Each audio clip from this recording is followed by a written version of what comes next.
Hello à tous et à toutes, j'espère que vous allez bien. Alors, je voulais vous faire un petit live ce matin par rapport à une conversation que j'ai eue avec l'une d'entre vous qui me disait qu'elle était beaucoup trop gentille, qu'elle donnait beaucoup trop aux autres, qu'elle était beaucoup trop présente pour les autres, que pour autant ce qu'elle récoltait en retour, c'était de la trahison, c'était de l'abandon. C'était systématiquement des personnes qui ne voyaient pas sa valeur. Coucou Olivia, coucou Rex. Et qu'à cause de ça, eh bien, elle s'en voulait beaucoup. Elle avait la sensation, du coup, de ne pas avoir de volonté pour changer. Malgré tout le développement personnel qu'elle faisait déjà, pour elle, ça démontrait en elle une faille qui était de l'ordre de la faiblesse, de la fainéantise, du manque d'amour pour elle-même, ce qui est vrai et en même temps qui est faux. En fait, pourquoi on est trop gentil qu'on accepte l'inacceptable sans pouvoir s'en empêcher? Pourquoi on dit oui à la place de non? Pourquoi on n'arrive pas à poser des limites sans culpabiliser? Pourquoi on n'arrive pas à se prioriser sans culpabiliser? Pourquoi est-ce qu'on accepte de l'autre des choses qui sont inacceptables pour être aimé? Pourquoi est-ce qu'on fait tout ça sans pouvoir s'en empêcher? C'est pas du tout parce qu'on manque de volonté. Merci pour ton partage, Livia. C'est pas du tout parce qu'on manque de volonté. C'est pas du tout parce qu'on n'est pas comme il faut. C'est pas du tout parce que, en fait, depuis petit, on a vécu des traumas. Il faut dire les choses telles qu'elles sont. On a véritablement vécu des traumas. Le fait simplement d'être éduqué sous le régime de si tu fais pas comme je veux, je suis capable de te frapper. Si tu fais pas comme je veux, je suis capable de te rejeter et de t'abandonner, de te critiquer durement. Et que quand tu fais comme je veux, eh bien, tu es récompensé. Eh bien, à ce moment-là, se porte en nous une dualité. Je dois faire comme mon parent veut, et si je ne le fais pas, je serai frappé, rejeté. Par contre, comment est-ce que je fais pour être moi, avec toutes mes émotions? Ah bah tiens, je vais les refouler. Parce que souvent, on nous a dit, tu es de trop, tu es dérangeant, tu n'es pas comme il faut, tu parles trop, tu es trop gros, tu es trop mince, tu poses trop de questions. Tout ça nous a fait nous sentir dérangeants. Ensuite, nos émotions, on les a méprisées. On nous a dit, si tu as des émotions, bah en fait, c'est parce que tu es faible, tu n'as pas de maîtrise, tu es dérangeant. Donc en fait, si tu es en colère, tu as mauvais caractère, personne ne voudra jamais de toi. Ça, c'est une phrase que j'ai pu recevoir quand j'étais petite. Ou alors, on m'a dit aussi, t'es triste, t'es capricieux, tu pleures pour rien. Moi, j'ai vécu pire. Moi, je suis l'adulte. Moi, c'est moi qui sais le stress et l'angoisse que j'ai de m'occuper de toi. Et donc, finalement, recevoir ça parce que juste on a pleuré, parce que juste on était triste, parce que juste on avait besoin d'attention, eh bien ça nous a donné la sensation qu'on n'était absolument pas désiré, absolument pas comme il fallait. Et ça passe continue de driver notre émotionnel. Vous comprenez là qu'il y a eu des traumas, même si on a l'impression qu'il n'y en a pas eu. C'est ce que j'appelle les 7 traumas invisibles de l'enfant intérieur. Coucou, c'est Messoa. Par exemple, il y a un trauma aussi, alors il y en a 7, mais il y en a un autre qui s'appelle le choc des parents. En gros, on va devenir les parents des parents parce que les parents allaient mal. C'était pas forcément qu'on venait leur donner la béquille, pas du tout. C'était qu'en fait, parfois, nos parents vivaient des difficultés comme une séparation, un deuil, une perte d'emploi, une séparation compliquée, une maladie, une dépression, un burn-out. Peu importe, ils ont vécu des choses difficiles. Et nous, on les a vus mal. On les a vus super mal. Et on se sentait déjà de trop et dérangeant avec nos émotions. On s'est dit, si j'exprime mes émotions là et tout de suite, mes parents iront encore plus mal. Et là, il en va de ma sécurité. Je vais mourir si mes parents vont encore plus mal. Donc, je vais faire de façon à ne pas exprimer mes émotions. Du coup, nous, en tant qu'enfants, on a vécu d'autres chocs, tels que, par exemple, on a pu vivre un harcèlement scolaire, on a pu vivre des attouchements, des viols, de l'inceste. Et pour ne pas en rajouter aux parents qui allaient déjà mal, on l'a camouflé, on l'a gardé pour nous. Donc, vous voyez ici, il y a plusieurs traumas qui nous poussent encore en tant qu'adultes à répéter ce schéma de je ne compte pas, c'est l'autre qui est plus important, parce qu'il en allait d'une question de survie. C'est-à-dire que notre cerveau a enregistré ces informations-là comme tu n'es pas comme il faut et dérangeant, si l'autre représente ta sécurité, eh bien, je vais te faire te saboter parce qu'il faudra que tu restes dans cette relation. Donc, tu vas être trop gentil pour t'adapter de façon à ce que l'autre te valide et te récompense. Pour toi, il faut prouver ta valeur et il faut prouver que tu mérites l'amour parce que tu as vécu tellement de traumas que tu crois que c'est comme ça. Coucou les vétiques. Donc, l'idée, c'est que même si tu sais qu'il faut arrêter d'être trop gentil, même si tu sais que tu peux dire non, même si tu sais que tu dois poser tes limites pour te protéger, par survie, tu vas continuer. Et ça, on le prend pas du tout en compte lors des thérapies. Qu'il y a un mécanisme de survie qui s'est mis en place qui fait que c'est plus fort que nous d'être trop gentil, c'est plus fort que nous de donner tout et de dire oui à la place de non, de ne pas se prioriser, de culpabiliser, de se prioriser et de ne pas exprimer ses besoins ni ses émotions parce que le faire nous donne la sensation de mettre l'autre en danger. Alors qu'il n'y a plus du tout de danger. Mais nous, on va le lire de cette façon parce que notre cerveau a enregistré le trauma. Donc, vous comprenez bien que c'est pas par hasard si on attire des hommes qui sont indisponibles, si on attire des hommes qui sont toxiques, si on n'arrive pas à être en couple ou lier des amitiés qui soient saines, c'est juste parce que ces mécanismes de survie sont encore en place dans nos vies. Et c'est à nous, en fait, d'aller défaire ces mécanismes-là, en libérant les mémoires, bien sûr, des traumas, mais aussi en reprogrammant ma façon de me parler de façon automatique.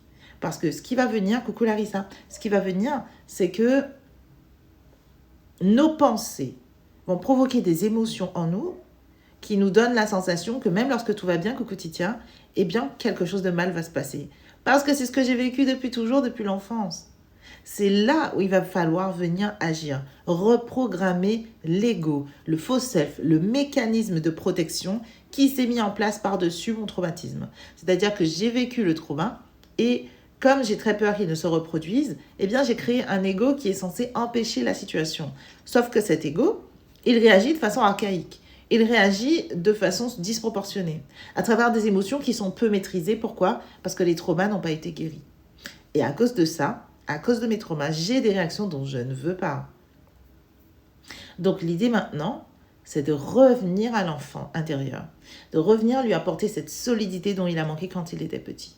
Et pour ça, moi, j'utilise ma méthode qui s'appelle la méthode Lierre, qui est une méthode d'écriture qui permet justement d'aller déposer dans le cœur de notre enfant intérieur des mantras, des lois spirituelles qui permettent de transmuter les traumas pour transformer sa vie en fait. Parce qu'une fois que tu te libères de la mémoire des traumas, une fois que tu sors de cet automatisme qui va bien au-delà de toi, c'est-à-dire que c'est ton cerveau qui déclenche cette réponse comportementale, lorsque tu vas auprès de l'enfant et que tu lui apportes la sécurité dont il a manqué, que tu peux le resolidifier à travers les traumas qu'il a vécu, à ce moment-là, c'est beaucoup plus simple derrière, du coup, de transformer ta vie, puisque ça devient fluide. Tu transformes l'enfant, tu transformes tes réactions.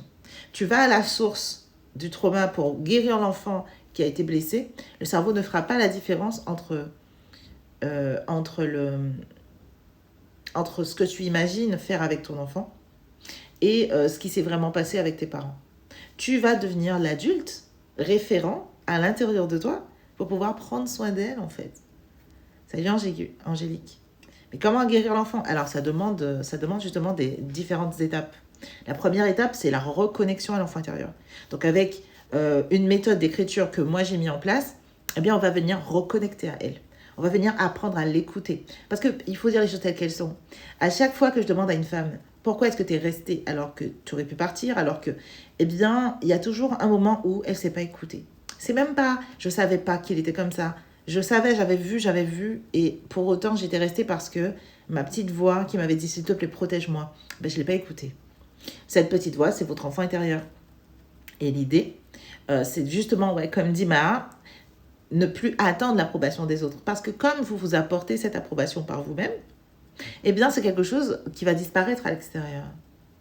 Et ça, c'est simplement parce qu'on a été solidifié l'émotionnel de l'enfant intérieur. Je pense que vous avez déjà entendu parler du trouble anxieux. C'est-à-dire que vous aurez, alors non, c'est pas le trouble anxieux, c'est l'attachement anxieux. C'est-à-dire que vous aurez tendance à avoir très très peur de perdre l'autre, qui fait que vous avez un attachement anxieux. Il y a l'attachement anxieux, l'attachement fuyant. Vous avez tellement peur de souffrir que vous vous mettez à fuir la situation. Ça, ce sont les hommes, par exemple, qui ne s'engagent pas. Et la troisième, c'est l'attachement sécure. L'attachement sécure, c'est « Ok, je t'aime et j'ai envie de construire des choses avec toi. Pour autant, si ça ne me convient pas, je pourrais me barrer illico presto parce que je n'aurais pas peur de te perdre, parce que je ne veux pas me perdre. » Et ça, quand on a des mécanismes de survie qui sont ancrés dans le fait qu'on a peur que notre parent nous abandonne ou par rapport au trauma qu'on a vécu, que ça ne se répète, eh bien, on aura tendance à ne pas écouter cette petite voix pour s'accrocher à l'autre. Coucou l'interdit. Ça, c'est ce qu'on va venir guérir avec l'enfant intérieur grâce à la méthode Lierre, grâce à l'écriture, qui va cumuler à la fois l'écriture intuitive et des différents outils pour pouvoir changer en fait le comportement à la source. Parce que sans revenir à cette source, C'est comme rester en surface. C'est comme essayer de guérir la conséquence. C'est-à-dire que la conséquence, c'est la réaction. Le fait de réagir mal, c'est déjà la conséquence du fait que l'enfant intérieur a peur que la situation ne se reproduise. Et donc, comme il a peur que ça se reproduise, il va projeter ce qu'on appelle l'ego, un faux self qui va agir à votre place. Souvent, les femmes me disent, parce que je comprends pas. Je veux un truc, mais j'agis au contraire. Je pense quelque chose, je dis quelque chose, mais j'agis au contraire. Et donc, je sais que je dois me protéger, que je dois arrêter d'être trop gentille. Pour autant, quand je dois agir, quelque chose d'autre agit à ma place. Ça, c'est l'ego, c'est le faux self. C'est dû aux traumas d'enfance qui ont enregistré, engrammé dans votre cerveau une réaction automatique. C'est un schéma neuronal, tout simplement. 2 neurones qui se touchent. L'objectif, ce sera de donner de l'amour en amont de cette connexion. C'est-à-dire que si mon enfant est insécure, et ce qui va se passer, c'est que le schéma ira dans la connexion de « il faut que je réagisse comme ça ». Si je vais sécuriser l'enfant, ce qui va se passer, c'est qu'on va créer un nouveau schéma ailleurs. Et on va créer ce schéma de façon à ce que quand la même situation se produit, j'agis avec paix, avec sécurité, puisque je suis sécure. Vous voyez, l'objectif, c'est de reprogrammer le cerveau. En fait, ma méthode d'écriture, elle va venir abaisser les ondes cérébrales de façon à atteindre ce qu'on appelle le niveau alpha. Lorsque tu atteins le niveau alpha, ça va venir dégager à l'intérieur de toi ce qu'on appelle un neurotransmetteur, l'acétylcholine. L'acétylcholine, en fait, ce qu'elle a de fort, c'est qu'elle va mettre tout ton corps dans un état de paix qui est propice à la créativité et à l'apprentissage. Du coup, ce qui se passe, c'est que on va avoir tendance à avoir plus de facilité à changer ces schémas neuronaux, puisqu'on sera dans les ondes cérébrales qu'on avait entre 2 et 7 ans. L'âge propice pour pouvoir apprendre à être qui on est. Et du coup, on va remettre le cerveau dans ces ondes-là, de façon à se permettre à soi-même de changer le schéma, de plus être dans le schéma réactionnel de survie, mais d'entrer dans un schéma sain parce qu'on s'est solidifié à l'intérieur de soi. Coucou Adé. Et du coup, ça c'est grâce à ma méthode d'écriture intuitive qui est à la fois une méthode spirituelle et à la fois une méthode neuroscientifique, puisque j'utilise les neurosciences pour pouvoir venir guérir les traumas passés. Et les neurosciences, pour moi, et j'y crois, les neurosciences, pour moi, c'est ma forme de spiritualité. Ça reste ancré dans la réalité, tout en étant très concret, et en même temps, j'utilise mes mantras, mes lois spirituelles pour venir transformer l'enfant de l'intérieur. Je crois bien que l'enfant intérieur, c'est l'âme ou la continuité de l'âme, peu importe, l'âme incarnée, l'âme teintée de l'ego, je ne pourrais pas dire exactement. Je sais juste qu'elle est à l'intérieur de moi, et malheureusement, elle a vécu tellement de traumas. Mon père a été incestueux, mon père est pédophile, malheureusement, j'ai été abusée par un de mes grands cousins, également pendant des années et des années. Et ce qui m'a transformée, c'est véritablement de revenir à elle, en fait. Parce que malheureusement, ma mère n'était pas en capacité psychique de me protéger. Elle savait ce qui se passait, mais elle ne faisait rien.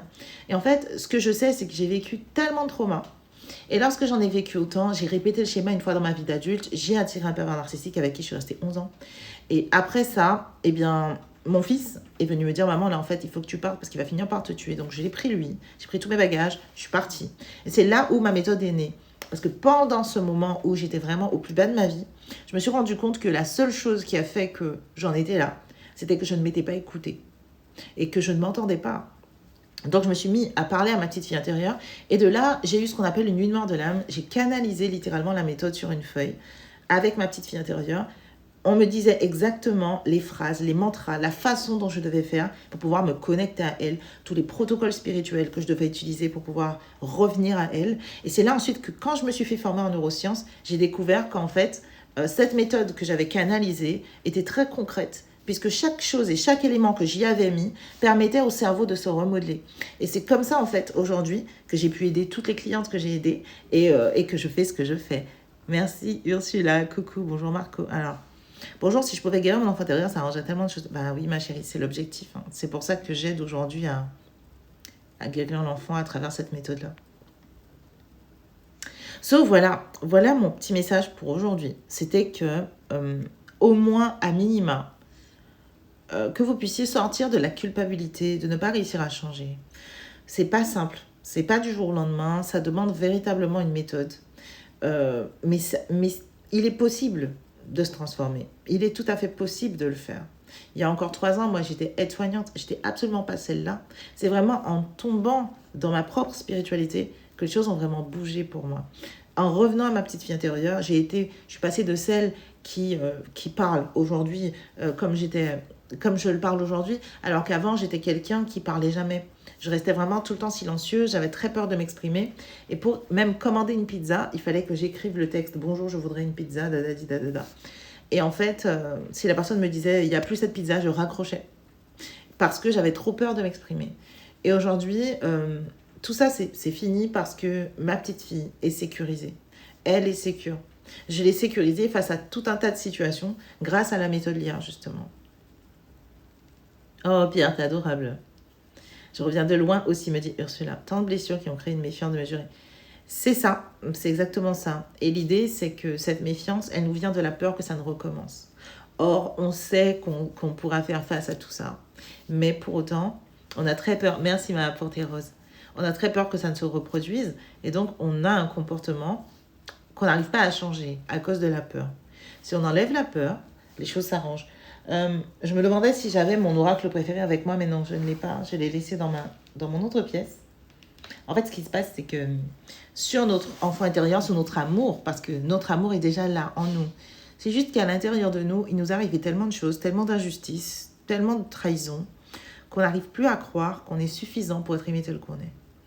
Et donc, on va toujours donner plus pour mériter l'amour que l'autre me donne, pour qu'il voie ma valeur et qu'il voie que je suis suffisante. Et comme ça ne fonctionne pas, j'ai la sensation que ce sont mes émotions qui sont en jeu, parce que depuis petite, on m'explique que mes émotions sont un problème. Donc, tu es de trop et dérangeante, me donne la sensation qu'il ne faut pas que j'exprime mes besoins et mes émotions. Et d'ailleurs, ça peut mettre les autres en danger, puisque justement, mes parents vont tellement mal que exprimer mes besoins et mes émotions, c'est un danger. Donc, je vais enregistrer ça en moi, qui va m'empêcher d'avoir des relations saines à l'extérieur. Et comme je me sens pas comme il faut, puisque je n'y arrive pas, alors viendra une boucle où tout le temps, je vais me sentir insécure. Dès que quelque chose de chouette va m'arriver, je vais tellement pas y croire, je vais vouloir m'y accrocher 3 fois trop. Et ça va rendre toute la relation très lourde, qui fait que l'autre va s'enfuir parce qu'il ne comprend pas pourquoi est-ce qu'il apparaît comme étant aussi important, alors que lui-même aussi a ses propres défis, c'est-à-dire qu'il se dévalorise aussi, qu'il ne se sent pas parfait, qu'il y a des moments de défaillance, et que du coup, nous, on veut tellement paraître parfait, et qu'on veut tellement s'accrocher à lui en même temps, il se dit, mais moi, je ne serai jamais à la hauteur. Comment est-ce que je vais faire pour lui donner ce dont elle a besoin? Elle a tellement besoin. Vous voyez, cette sécurité intérieure doit être construite pour pouvoir construire une relation saine vers l'extérieur. C'est super important, ou sinon l'autre va se sentir envahi. Et ce sera trop lourd à porter. Ça ne veut pas dire qu'il n'est pas capable d'aimer ou autre, ok? C'est vraiment à nous, chaque personne en soi, qui avons ces difficultés par rapport au trauma passé, de revenir à l'enfant, de le sécuriser, pour pouvoir enfin établir avec l'autre une relation saine, d'amour, construite autour de la sécurité. Et non plus autour de « j'ai besoin que tu m'aimes et je te vois plus haut que ce que tu es parce que j'ai tellement d'insécurité en moi, tellement peur de ne pas être suffisante que je vais tout faire pour que tu saches que tu es le meilleur. » Alors que l'autre, c'est impossible de lui faire entrer cette idée dans la tête. L'autre, s'il se dévalorise, on pourra lui donner tout l'amour qu'on veut, la personne va croire qu'on ment. De la même façon que vous aussi, quand on vous donne trop d'amour, vous pensez qu'on vous ment et vous ne vous sentez pas à la hauteur. C'est la même chose. C'est vraiment une sécurité. La sécurité appelle la sécurité. C'est-à-dire que pour le moment, comme cette insécurité est en vous, vous attirez des personnes insécures de la même façon. Par contre, lorsque vous vous sécurisez, que vous arrêtez de mettre les autres sur un piédestal parce que vous savez votre valeur. Mais c'est au-delà de la savoir, vous n'essayez plus de la prouver. Parce que votre valeur, elle est là. Vous savez que vous êtes capable de tout. Seulement, vous avez vécu tellement de difficultés que vous avez du mal à avoir foi profondément là-dedans, parce que même si vous connaissez votre valeur, les autres ne la voient pas. Et donc, vous pensez qu'il faut la prouver. Sauf que c'est la pire chose à faire. Ce sera encore pire, parce que en miroir, vous attirez les personnes qui se dévalorisent autant que vous. Vous arrêtez de vous dévaloriser dedans, vous guérissez votre enfant intérieur pour lui donner la sécurité dont il a besoin, vous allez attirer naturellement des personnes qui se sécurisent. Et du coup, vous tous les deux, vous serez 2 personnes de valeur qui voient l'importance de l'une et l'autre et qui vivent un amour exponentiel. Vous voyez ou pas? C'est juste une question de d'abord dedans. D'abord dedans. Et après, ce sera possible à l'extérieur. J'espère que ce live vous aura aidé d'une façon ou d'une autre. J'ai vu vos likes, vous avez été plus de 158 à un moment donné. Je vous remercie 1000 fois pour votre présence. Je ne sais pas si vous avez des questions. En tout cas, j'espère vraiment qu'il aura aidé. Sachez que si vous souhaitez commencer ce travail en autonomie, j'ai créé un livret justement qui s'appelle le bilan traumatique et qui permet justement d'aller évaluer le trauma que votre enfant intérieur a eu. Avec ce livret, vous pourrez trouver une masterclass. Et d'ailleurs, en ce moment justement, avec ce livret, vous avez 15 jours d'accompagnement avec moi. Alors, vous n'allez pas le voir en plus sur la page, mais il y aura 15 jours avec moi où il y aura un exercice par jour. Il y aura 7 lives avec moi pour pouvoir justement transformer cet enfant, pour pouvoir transformer votre vie. Mais ça, c'est pas encore tout à fait prêt. Je suis en train de le finaliser là, ce matin justement. Et je pense que ça va vraiment, vraiment, vraiment être chouette. Oui, Credo, je t'écoute. Et autrement, je vous embrasse très, très fort. Ah, tout simplement dans ma bio. Vous pouvez le récupérer dans ma bio pour ce livret. C'est un carnet d'une centaine de pages où vous aurez un bilan traumatique avec 3 tests de personnalité. Vous allez pouvoir savoir quels sont les 7 traumas que l'enfant intérieur a. Vous allez pouvoir connaître les 7 conséquences, donc les 7 masques d'ego. Et il y en a plus de 35 de masques d'ego, mais il y en a 7 principaux que vous allez pouvoir étudier. Et puis ensuite, toute la méthodologie pour pouvoir parler à son enfant intérieur, lui écrire comment obtenir sa réponse, comment savoir pourquoi elle souffre et comment la rassurer pour la sécuriser. Bah, écoute, tout se trouve dans ma bio. Je vis une rupture que j'ai choisie car je ne me sens pas à confiance à cause de sa possessivité. En mon sens, je trouve que c'est bien. C'est normal qu'il te manque. Mais pour le coup, s'il est possessif, c'est qu'il y a quelque chose, peut-être... En mon sens, la possessivité n'est pas un bon curseur.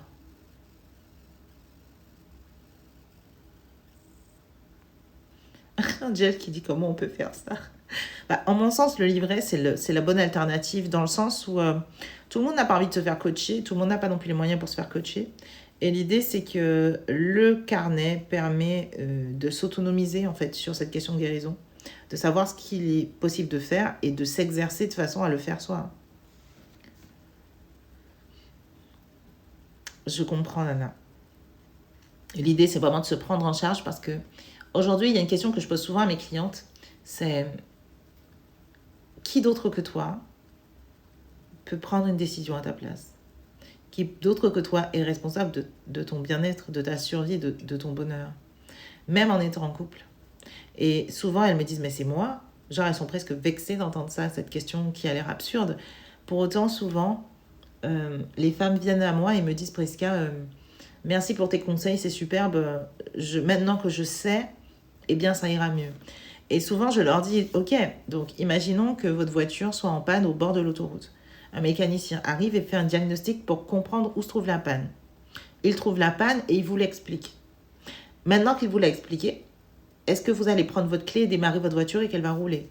Non, il faut opérer, il faut réparer, il faut remplacer les pièces. Et ça, c'est un truc dans le développement personnel qui est très répandu. C'est que quand on sait et qu'on comprend, on croit qu'on est guéri. Sauf qu'on n'a pas reprogrammé. On n'a pas remplacé les croyances limitantes par des croyances spirituelles ou aidantes. Et donc, on reste dans la même boucle de comportement et on se dit, mais c'est bizarre, je sais. Si je sais, je suis censée changer. Sauf que non. C'est pareil, il y a une autre métaphore que j'adore, c'est la métaphore par exemple, d'une maladie cardiaque. Je sais que j'ai une maladie cardiaque, je vais voir mon médecin pour lui dire mon cœur bat de façon complètement asymétrique, je comprends rien, j'ai souvent des essoufflements, etc. Je lui demande ce que j'ai. Il me dit, on va commencer par une prise de sang et un scanner. Il me fait la prise de sang, le scanner. Du coup, je lui ramène les résultats. Et à partir des résultats, il me dit, effectivement, vous avez un souffle au cœur, voilà l'IRM, voilà l'électroencéphalogramme, je ne sais pas comment on appelle ça. Non, c'est pas l'IRM, merde, j'oublie. Bref, le truc là que tu calcules ton cœur, là, bref, peu importe. Le CG, voilà le CG, voilà le truc, voilà les analyses. Voilà, vous avez tous ces problèmes-là. Est-ce que vous allez dire au médecin, merci, maintenant que je sais, je suis guérie, et vous rentrez chez vous, votre cœur va mieux? Non, il faut opérer. C'est logique, il faut établir un plan thérapeutique pour savoir exactement vers quel professionnel vous irez pour pouvoir opérer, pour pouvoir... Il y a d'autres examens à faire, il y a d'autres choses à faire pour pouvoir enlever le mal là où il se trouve. Et en développement personnel, il suffit que je dise « Ah ben voilà pourquoi ça se passe comme ça ». La personne me dit « Ah merci, maintenant que je le sais, je suis soulagée ». Oui, tu es soulagée émotionnellement de savoir pourquoi tu souffres, mais est-ce que ça t'enlève la souffrance? Bien souvent, ça c'est un masque. C'est un masque d'ego qui dit « Je n'ai besoin de personne pour y arriver ». Et donc, comme on néglige notre santé mentale, pour nous, c'est la dernière roue du carrosse, on va pouvoir dépenser des milliers et des cents pour acheter un ordinateur, une voiture, un sac, peu importe, mais se dire, je vais investir pour moi sur ma santé mentale, c'est toujours la dernière roue du carrosse. Par exemple, je reçois souvent des messages genre, ah oui, et du coup, un livre, c'est payant? Et est-ce que c'est payant un coaching? Et du coup, je me dis, mais en fait, quand tu répares ta voiture, c'est pareil. Pourquoi est-ce que votre santé mentale passe en dernier? Je ne sais pas. Oui, merci Gabriel. Comment faire pour être cette nouvelle personne? J'en peux plus souffrir. Prendre la décision de commencer ta guérison. Moi, je vois que ça. Parce que c'est une décision, concrètement. Une vraie décision pour vous-même, en fait. Alors que ce sont des facettes. Alors, est-ce que les masques d'ego font comme si la personne avait différentes personnalités? Oui, exactement, oui, c'est tout à fait ça. Ça donne la sensation d'être bipolaire. Ou... Souvent, hein, les personnes se pensent bipolaires.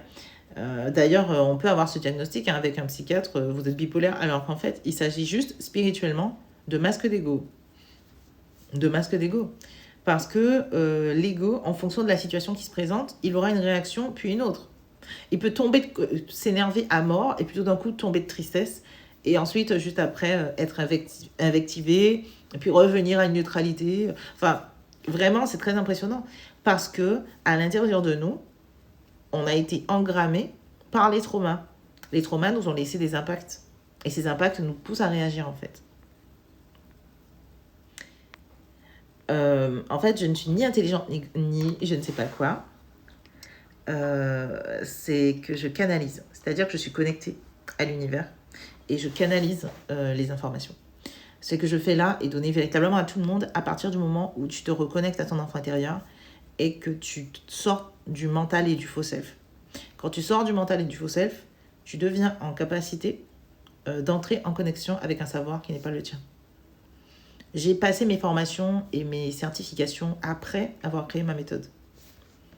Donc effectivement, vous êtes tout à fait capable de faire la même chose en allant guérir votre enfant intérieur et en allant ouvrir vos canaux, vos chakras.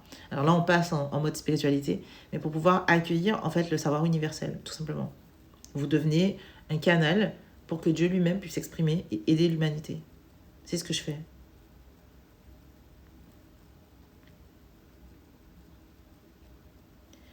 Alors, Rabia me dit investir en soi dans nos mémoires cellulaires. Exactement. J'utilise une technique qui s'appelle la Kundalini Activation. Alors, ça a l'air très violent comme ça, mais la Kundalini Activation, au niveau des neurosciences, ça s'explique simplement parce que grâce à la musique, grâce aux hertz, on va stimuler différentes zones du cerveau grâce à différents hertz qu'on va passer de façon rythmée sous 12 phases différentes. Donc, on va vivre 12 hertz différents de façon rapprochée qui va déclencher la libération de différents neurotransmetteurs. L'acétylcholine, le GABA, la dopamine, la sérotonine. On aura, durant ces 12 phases, différentes phases de sécrétion de ces neurotransmetteurs grâce aux hertz. Ce qui fait qu'on va vivre un état de conscience modifié, comme une auto-hypnose, comme une méditation. Et du coup, cet état de conscience modifié, comme il se fait de façon rapprochée en 12 phases, ça va déclencher la libération des mémoires cellulaires traumatiques. Sans faire de libération au niveau du corps, la guérison ne prend pas. Parce qu'il a été prouvé neuroscientifiquement que c'est le corps et les mémoires cellulaires contenues dans le corps par rapport au trauma vécu qui déclenchent les réactions et non pas la pensée. C'est facile. Lorsque je vous cogne, imaginons que je vous cogne à travers mon écran et que par une quelconque magie, mon poing arrive sur votre nez et que vous vous mettiez à saigner. Moi, je vous dis, je suis vraiment désolée, je suis vraiment désolée. C'était juste pour la démonstration, je ne pensais pas que ça t'aurait fait aussi mal. Et vous me dites, pas de problème Prisca, je te pardonne. Dans la pensée et dans le cœur, vous me pardonnez parce que vous savez que c'était pour la démonstration. et qu'apparemment, je suis un peu plus magique que ce que je pensais. Et finalement, si je me remets à lever le poing, vous aurez un mouvement de recul. À aucun moment, vous vous dites, je lui ai pardonné, elle ne va pas me frapper de nouveau. Non, votre corps a enregistré l'information. Votre corps est là pour vous protéger. Donc, il va, même si mentalement, vous vous dites, wow, en fait, j'ai pardonné à cette personne, je suis plus censé réagir. Votre corps va réagir à votre place parce que la mémoire traumatique est encore dans vos cellules. Ça prend une microseconde pour engrammer un trauma dans les cellules. Pourquoi? Parce que le cerveau l'a vécu. Il n'y a pas une zone de votre corps qui n'est pas innervée par la continuité de vos neurones qui sont vos nerfs. Donc, il suffit d'une seconde pour que votre cellule qui se trouve juste là ait l'information qu'il y a un danger et l'engramme. Associe une image que vous allez voir et le danger que vous allez ressentir qui va vous crisper. Vous venez d'avoir une mémoire cellulaire. Et je ne peux pas vous expliquer la quantité d'informations qu'une cellule peut avoir. Elle a toute votre transgénération, plus tout ce que vous vivez à l'instant T. Vous vous rendez compte? Une cellule. Ça, c'est la mémoire cellulaire. Et pour le coup, vos cellules agissent indépendamment de vous. C'est-à-dire que vous avez faim, vous avez soif, c'est vos cellules qui vous le disent. C'est pas vous qui dites « Ah, j'ai un peu soif ». Non, la cellule la savait avant vous. Parce que elle sait, elle réfléchit, elle est intelligente. Indépendamment de vous. Elle sait que si vous êtes blessé, elle doit se diviser 90 000 fois pour pouvoir reformer votre peau par-dessus vous. Et il y en a qui vont former de la paroi du vaisseau qui s'est transpercée. Il y en a qui vont former la barrière de votre peau. Puis celle qui va former votre... Vous ne vous rendez pas compte à quel point c'est intelligent le truc, alors que vous n'êtes pas là en train de réfléchir. Alors, petite cellule, numéro 1, tu vas faire ça, numéro 180 000, tu vas faire 6. Non, vous n'êtes pas là-dessus. Vous êtes dans votre conscience. Donc, concrètement, ce que je vous explique, c'est que à l'intérieur de vous, il y a tout un système qui est intelligent. Personnellement, j'appelle ça le divin. C'est pas possible que moi, tout seul, je sais faire ça. Non. Du coup, on comprend que nous, on est la conscience, et qu'on peut faire monter des choses au conscient pour les travailler. Et c'est génial parce que ça nous permet de nous-mêmes de transformer notre réaction. Seulement, si je ne vais pas libérer la mémoire de mes cellules, ça reste statu quo. Je vais transformer mes réactions, mais ça va être temporaire. Et c'est pour ça, coucou Steph, et c'est pour ça qu'en fait, il faut libérer les mémoires du corps. Et c'est ce que permet la Kundalini activation. Elle permet, grâce à l'énergie, grâce à l'activation de l'énergie en soi, de libérer les mémoires cellulaires. De façon à ce que, même si demain je lève le poing, vous restez stoïque parce que vous n'avez plus cette mémoire d'agression. Vous comprenez? Du coup, il y a 2 parts de travail à faire. La première, c'est le travail auprès de l'enfant intérieur. On va revenir à lui. On va venir lui donner l'amour dont il a manqué pour se sentir en sécurité par rapport au trauma d'enfance qu'on a vécu. Et la deuxième, c'est de libérer les mémoires cellulaires des traumas qui se trouvent dans notre corps, ou sinon on va rester statufié, on va continuer de réagir malgré tout notre beau travail. Et c'est pour ça que bien souvent, certaines femmes ont vécu des dizaines de thérapies avec des coachs, des thérapeutes, des énergéticiennes, des magnétiseurs, des EFT, des EMDR. Pour autant, eh bien, si les 2 travaux, entre guillemets, ne sont pas faits en corrélation, eh bien, on reste statu quo. C'est sine qua non. Est-ce que s'attacher très facilement à une personne amitié est une maladie? Pour moi, c'est un trouble du comportement dû au trauma d'enfance. Salut Nanoc. Alors, je ne donne pas de rendez-vous. Le livret, lui, il coûte 37 €. 37 € avec les 15 jours d'accompagnement.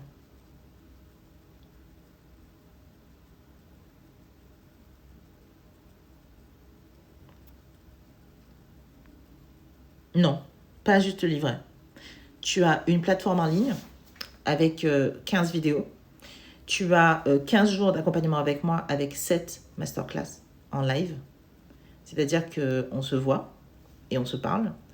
Et je t'explique exactement ce que tu dois faire. Donc, tu as aussi un exercice d'écriture intuitive par jour directement sur Telegram. En tout ça, c'est 37 €. Mon objectif, c'est de rendre accessible mon savoir. C'est de permettre aux femmes de commencer. Parce que, imaginez que vous êtes seul face à vous-même par rapport au carnet. Le carnet, à la base, tout seul, il coûte 37 euros. Mais j'ai remarqué que les femmes ont du mal à mettre en application ce que je leur apprends dans ce carnet. Du coup, j'ai décidé de lancer 15 jours.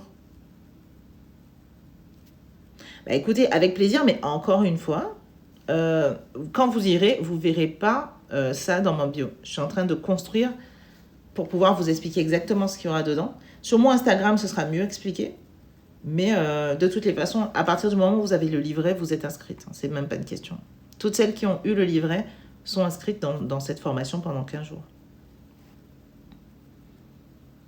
So, voilà mes queens. J'espère que ce live vous aura aidé. Peux-tu me renvoyer le lien pour que je puisse payer la masterclass? Oh, bah tu sais, tu peux venir directement sur Instagram. Viens directement sur Instagram. Mais attends quand même que je modifie parce que ça commence en juin. Alors, effectivement, c'est vrai que vous aurez un rendez-vous offert aussi de 30 minutes avec mon équipe pour pouvoir faire, à la fin de la session, en fait, à la fin des 15 jours, pour pouvoir finaliser. Comment accéder? Oh, bah tout simplement, aller sur Instagram. C'est beaucoup plus simple. Allez sur Instagram. Sur Instagram, ça va être beaucoup plus simple.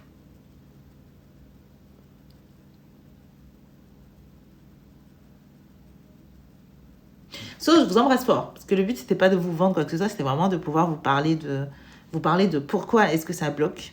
C'est pas que je suis fainéante, c'est pas que je suis nulle, c'est pas que je sais pas faire. C'est juste que mon corps a engrammé ces situations-là. Non, c'est pas ma formation hier, c'est un... Oui, enfin oui, en fait, concrètement, je vous aide à appliquer la formation, en gros. Oui, j'ai le même nom. Ayam Priska DTI, Priska Degla, c'est moi. Ben go, j'espère vraiment que ça vous a aidé. N'hésitez pas à me poser des questions si vous en avez besoin. J'avoue que sur TikTok, je ne sais pas répondre aux questions. Peut-être que... Et on se voit vite, puisque je sais que cette formation, elle est attendue. Il y a beaucoup de personnes qui me la demandent aussi sur Instagram. Et j'espère vraiment qu'on pourra bien s'amuser. Je pense qu'on va bien s'amuser parce que moi, j'ai toujours adoré ce genre de choses, de sororité, de trucs où on s'entraîne en fait les uns les autres et on s'entraîne plus haut en fait. C'est ça mon objectif. Oui, il y aura une session d'activation de la Kundalini le premier dimanche. Et je vous expliquerai tout ce que c'est, qu'est-ce que ça comporte, les 12 phases, comment ça fonctionne. Coucou Angel. Oui, grave, ça va être vraiment super. Non, franchement, je pense qu'on va bien s'amuser. So, je vous embrasse très, très, très, très, très fort. Et je vous dis à très vite sur les réseaux sociaux, à très vite sur les vidéos que je sortirai, à très vite dans la formation pour celles qui y seront. Oh, merci pour vos cadeaux. Et je vous embrasse extrêmement fort. Alors, je viens de lire les 5 signes du trauma. Où tu as lu ça? Ah oui, le carrousel que j'ai fait. Oui, j'espère que ça t'a aidé. Bisous à tous et puis à très très très très vite. J'espère vraiment que ça vous aura aidé. Grosse bise.